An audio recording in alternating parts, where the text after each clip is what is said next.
Iti daytoy agundaway daniwak mammet iti madama laban iti nagbaytan iti Celtics ken Warriors papagayam emsakbay iti amin. Idawat ko man iti panang subscribe yo iti channel ko mga kadaniw. Aglalo kadagiti damo wenno mo na makapasyar iti channel ko. Agyaman mga kadaniw.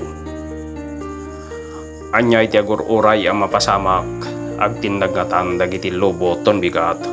Wenno iti serye ket agtungpal iti las dumanon ti game 7 awan paabak. Sublian tayo man dagiti muna panagsanguda home court disadvantage ti tagadaya. Game 1, game 2 tagalaod ti aking kuka ngem Boston tinagderi. Game 1 nakalikbada. Sumarunong ay ayam naangay latta balay dagiti kulay kiyaw. Ditoy indameten nagpalpalakpak kastaon ay nagririyaw all one kalpasanen panagsanguda iti may kadwa agundaway. Game 3, Game 4 teritoryo met dagiti berde. Ket kas ninamnama Game 3 Celtics tinagwagi. Ngem malas damat latta Game 4 na awanan dati swerte res back ti Warriors iso tinagari.